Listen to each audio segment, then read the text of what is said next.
Hello, I'm at the Royal Museum in Regina, Saskatchewan. Okay, tell me what you've seen in the museum. What do you like I about took it? a long walk around and I was so surprised by all the animals. Since I'm from America, I've never seen half of these, at least not in a museum, and certainly not in the wild. Okay, let's move on. Well, tell me, which animals did you see for the first Well, I time? don't know, lynxes and all kinds of owls and owls that burrow and all kinds of underwater demonstrations of different creatures, and I'm not used to seeing them in a museum setting, and it's very well done here. This is my owl. I love birds.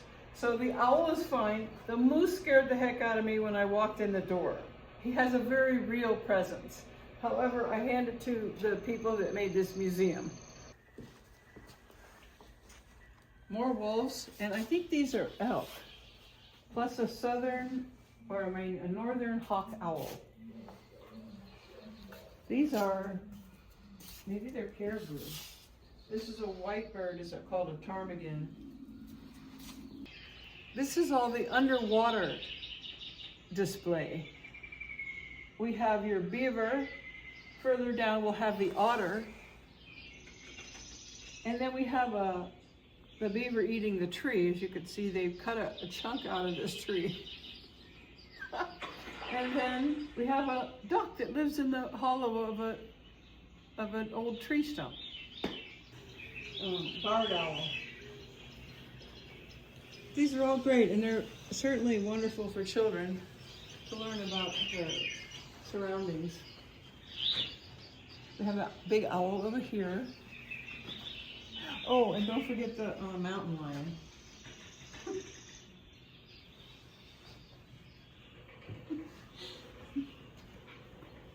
An pileated woodpecker, the biggest woodpecker alive on the planet.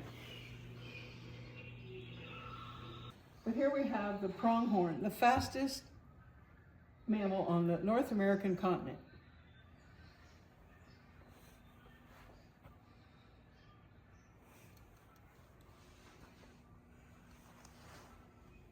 Oh, and over there, quite the scene with the eagles.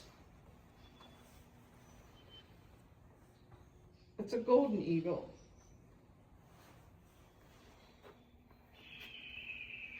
They usually lay 2 eggs, but raise only 1 chick. Look at all the rolling hills.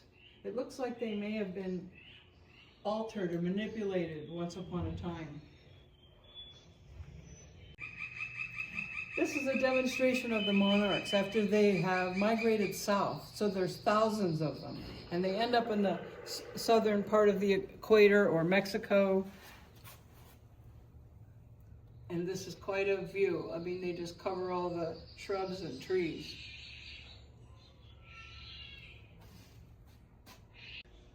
This part of the museum is starting to reference and remind us of the time of Hyperborea. There's a portal in Regina that connects us to the North Pole, the Arctic over here. And somehow it used to be green here, so we have the rainforest, which I'm going to show you.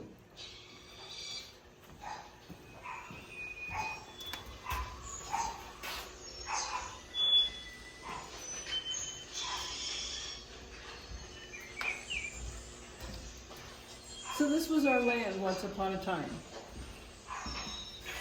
Only they just don't explain it too well. So as we leave this section, we'll see the globe, the entire globe. Which also reminds me, there used to be an agricultural exhibition. I think it was in the 1930s, and it was a huge building, and it's been destroyed. Plus there were tunnels, and the land just appears to be flat, but we still have a lot of grain here. Grain representing the timeline, so it represents the timeline for Canada. This is the land of the mythical creatures, so-called mythical creatures. We have examples all over the planet and many of the big lakes. So we have Ogopogo and we have Loch Ness Monster. These look exactly like them. So it's no stretch of the imagination that they still exist. Take a look.